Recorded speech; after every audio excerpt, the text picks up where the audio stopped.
আমার নতুন একটা ভিডিওয় সবাইকে আন্তরিক শুভেচ্ছা আর একরাশ ভালোবাসা। আশা করি তোমরা সবাই ভালো আছো। আমিও আজকে অনেকটা ভালো আছি। Nandini madam, Sucharita madam, Radhika madam আর তনুজাদি আমাকে জানিয়েছো তোমরা ভালো আছো, আমাকে ভালোবাসা পাঠিয়েছো। আমি খুব খুশি হয়েছি।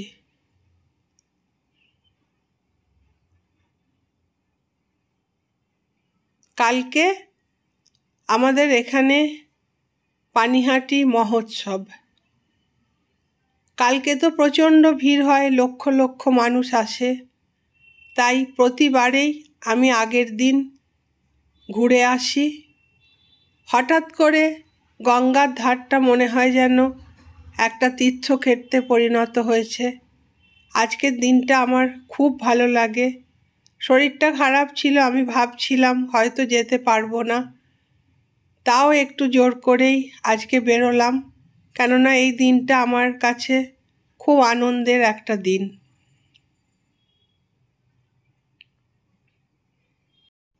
আসলে পানিহাটি বৈষ্ণবদের একটা মহাতীর্থক্ষেত্র। এছাড়াও পানিহাটিতে বিভিন্ন সময় বিভিন্ন মনীষীর পদধূলি পড়েছে, তার জন্যে পানিহাটি একটা পুণ্যস্থানই। কালকে যে আগামীকাল আর কি যে মহোৎসব হয়, অনেকে এটাকে চিরার মেলাও বলে। কথিত আছে প্রভু নিত্যানন্দ রঘুনাথ দাস নামে একজন পরম ভক্তকে খুব একটা মজার দণ্ড দিয়েছিলেন। প্রতি বছর জ্যৈষ্ঠ মাসে শুক্ল ত্রয়োদশীতে এই মেলাটা, আসলে মেলা নয়, এটা একটা উৎসব। সবাই এটাকে মহোৎসবের মেলাই বলে। আসলে যে কোনো উৎসবকে কেন্দ্র করেই একটা করে মেলা বসে, সেজন্য এটা মহোৎসবের মেলা নামেই পরিচিত। না হলে এটা একটা মহা উৎসব, যেখানে রঘুনাথ দাসকে দণ্ড দেওয়া হয়েছিল।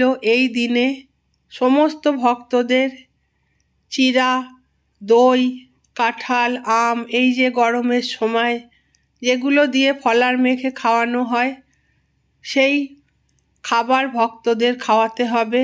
এর পেছনে একটা বিরাট ইতিহাস আছে। আমি ছোট করেই ঘটনাটা বললাম। আর আজকের দিনটা এত ভালো লাগে না, অনেক ভক্ত আজকেই চলে আসে, বিভিন্ন জায়গায় অনুষ্ঠান হয়। গোটা পানিহাটিটাই এই দিনগুলোতে যেন উৎসবে মেতে ওঠে।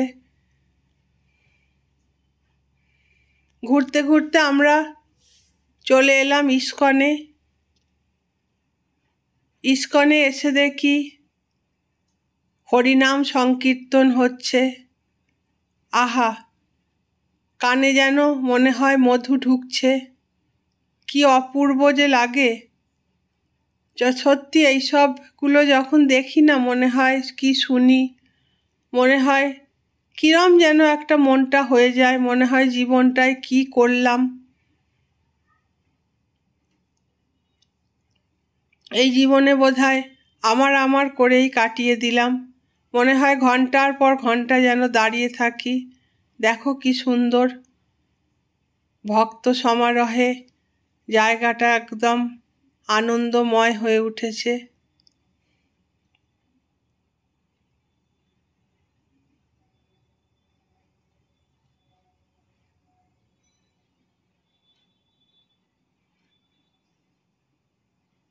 কিছুক্ষণ ক্যামেরা করেছিলাম, তারপরে বিভোর হয়ে দাঁড়িয়েছিলাম। জায়গাটা থেকে যেন সরতে ইচ্ছে করছিল না।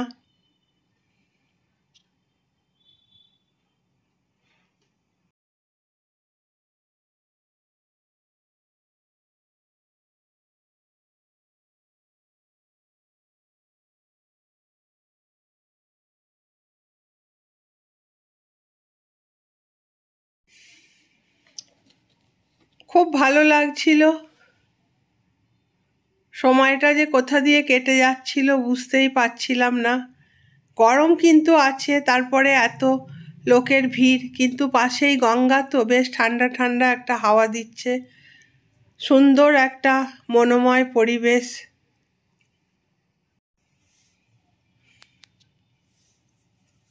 আর চারিদিকে সাজো সাজো রব, কালকের জন্যে সব প্রস্তুতি চলছে।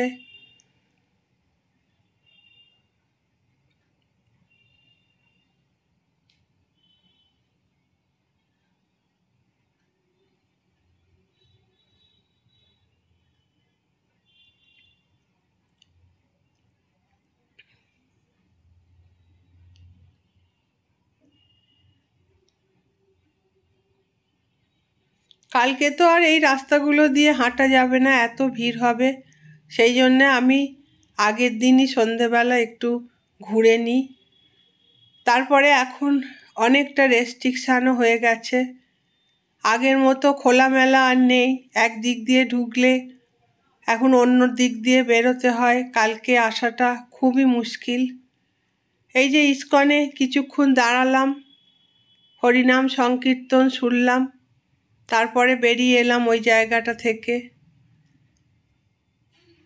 আগের দিনগুলোতে আজকে থেকেই মেলা বসে যেত, কিন্তু এখন ওই যে বললাম রেস্ট্রিকশান হয়ে গেছে, তাই কালকের উৎসবের পরে পরশুদিন থেকে মেলা বসবে।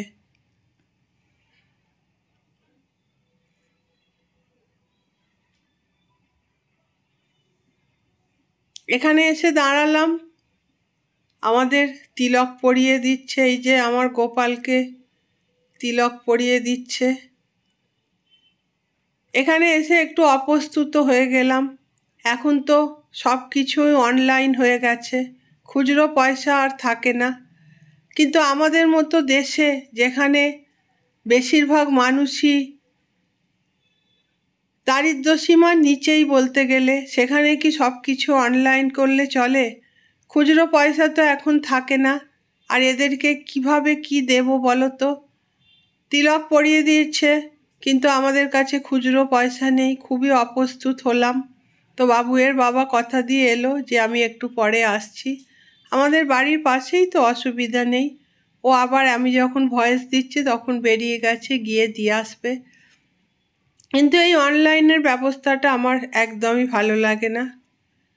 তো এই যে মহোৎসবের মেলা, এখানে পরম পুরুষ শ্রী শ্রী রামকৃষ্ণদেবও কয়েকবার এসেছিলেন, এবং সেই সময় ওনার ভাব সমাধিও হয়েছিল। এই যে বাড়িটা দেখালাম, এটা হলো সেনেদের বাড়ি, একদম গঙ্গার ধারেই। এখানেই এসে ঠাকুর বিশ্রাম নিত। কবার এসছেন উনি আমি ঠিক বলতে পারবো না, হয়তো দুবার এরমই শুনেছি, তার বেশি আমি জানি না। কিন্তু এই সেনেদের বাড়িতে আশ্রয় নিয়েছেন, এখানেই ঠাকুরের মায়ের একটা মন্দির করা হয়েছে। এই যে ভেতরে ঢুকছি, এখানটাই সেনেদের বাড়ি। এই বাড়িগুলোয় যখন আসি না, আমার ভেতরে একটা কীরকম যেন অনুভূতি কাজ করে, মনে হয় এক সময় এখানে কত রমরমা, কত বৈভব, কত হইচই, কত মানুষ, আর আজকে যেন সব কিছু ম্রিয়মাণ।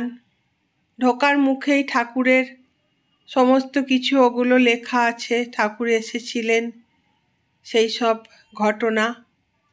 আর এখানে ভেতরে আছে রাধাকৃষ্ণর মন্দির।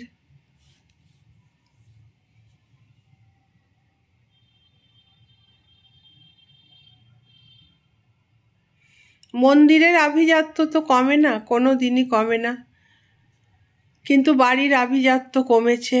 চারিদিকে ফাটা রংচটা দেওয়াল, জানলা, ক্ষীণ আলো, সব কিছু নিয়ে যেন কেমন একটা মায়াময় হয়ে ওঠে মনটা আমার। যখনই আমি পুরনো এরকম কিছু দেখি, তখনই আমার মনটা বড় দুর্বল হয়ে পড়ে।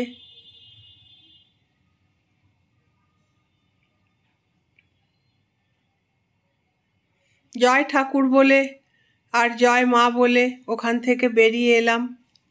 এই যে পুরনো কড়িকাঠ, এখান দিয়েই এক সময় ঠাকুর ঢুকেছিলেন, কিরম যেন গায়ে কাঁটা দিয়ে ওঠে।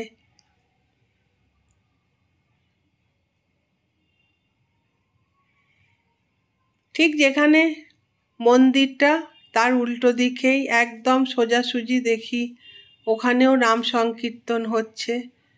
চারিদিকে আজকে শুধু সংকীর্তন আর সংকীর্তন গোটা পানিহাটি জুড়ে। আস্তে আস্তে আমরা এগিয়ে গেলাম মহোৎসবতলা ঘাটের দিকে। আসলেই যে ইতিহাস হয়ে আছে যে ঘটনাটা, সেই ঘটনাটা এই বটবৃক্ষের নিচেই ঘটেছিল। প্রচুর ভক্ত এসে হাজির হয়ে গেছে। এনারা সব রাত্রিবেলা এখানেই থাকবেন। কালকে উৎসব সেরে কালকে হয়তো বিকেলে বাড়ি যাবে, আবার কেউ কেউ দেখি কালকে রাত্রিরেও থেকে যায়। আর এখানে যে অনুষ্ঠানগুলো হয় গত 2 দিন হয়েছে, কালকেও হবে, এখন 3-4 দিন ধরে এই অনুষ্ঠানগুলো চলতে থাকবে।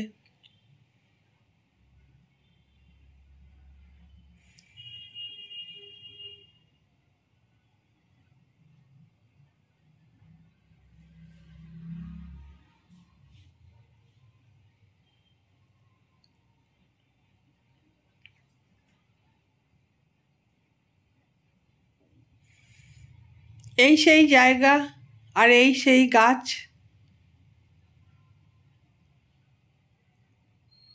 বহু পুরনো এই গাছ। আমার যতদূর জানি হয়তো 509 বছর হবে এই মেলাটা, মানে উৎসবটা আর কি হচ্ছে। সেই গাছেরই শাখা প্রশাখা। যে যার মতো করে ঠাকুর ডাকছে, যে যার মতো করে হরিনাম করছে। আজকের দিনটা বড় সুন্দর লাগে।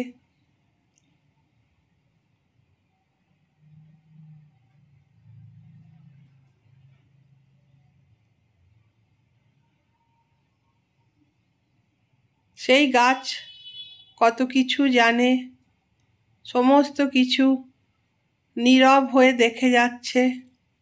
না আছে কোনো আস্ফালন আর না আছে কোনো অহংকার। শত শত বছর ধরে কত ঘটনার সাক্ষী, অথচ কিরম গম্ভীর নীরব।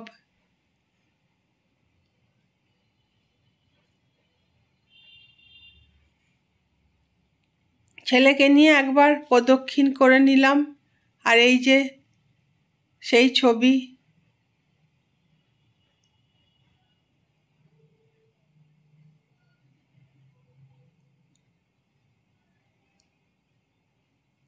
কালকে এখানে তো মানে ঢোকার উপায় থাকবে না, প্রচুর লোক আসবে। সেই কারণেই আমি প্রতি বছর আগের দিন ঘুরে যাই।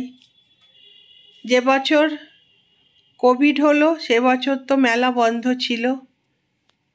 তার পরের বছর খুব দুঃখের একটা ঘটনা এখানে ঘটে গেছে। এত লোক, এত ভক্ত সমাগম হয়েছিল যে পদপিষ্ট হয়ে বেশ কিছু মানুষ চলে যায় আর কি। সেটা খুবই দুঃখের ঘটনা ছিল।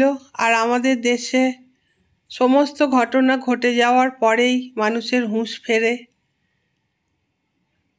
সেই ঘটনাটা ঘটার পর থেকে অনেক বেশি রেস্ট্রিকশন বেড়ে গেছে। এখন যা মানুষ দেখছি এর থেকে 3-4 গুণ বেশি মানুষ আগের বছর, মানে আগে আগে দেখেছি আগের দিন চলে আসতো, কিন্তু এখন চারিদিকে ব্যারিকেড, অনেক মানুষও কম। মেলাটাও তো বসে না। কাল থেকেই মেলাটা বসতো, সেটা একদমই বন্ধ। মেলা কালকে উৎসবটা হবে, পরশু দিন থেকে মেলা হবে। আর দেখো কি সুন্দর যে যার মতো করে হরিনাম করছে। এগুলো দেখতে ঘুরে ঘুরে খুব ভালো লাগে। তোমরা যারা এসছো তারা তো জানো, তো যারা আসোনি তাদের জন্যেই আমি একটু গেলাম, যে একটু ভিডিও করে এনে তোমাদেরকে দেখাবো। আর এই যে মন্দির, এই মহোৎসবতলা ঘাটেই এই মন্দিরটা নির্মাণ করা হয়েছে।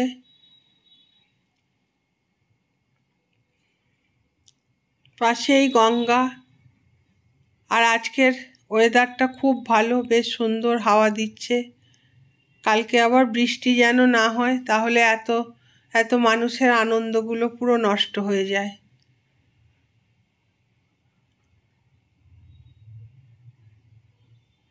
ওই যে ওই দিকটা হলো গঙ্গার ওপার কোন্নগর, আর এদিকটা পানিহাটি। এখানে না ভর্তি লোক থাকতো, কিন্তু এবারে দেখছি একদমই কম। এই যে এখানে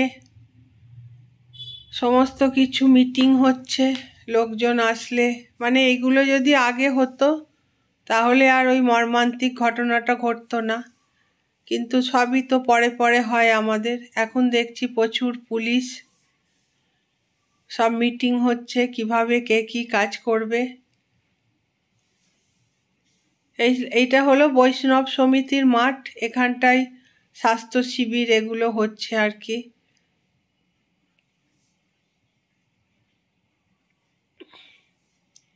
যাই হোক, আমাদের ঘোরা শেষ হলো।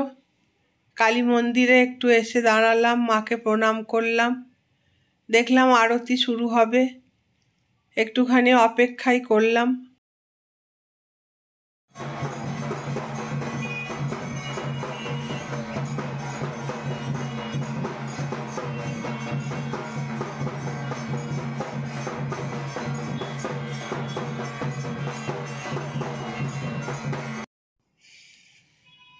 জয় মা, সবার মঙ্গল করো, তোমরা সবাই সুস্থ থাকো।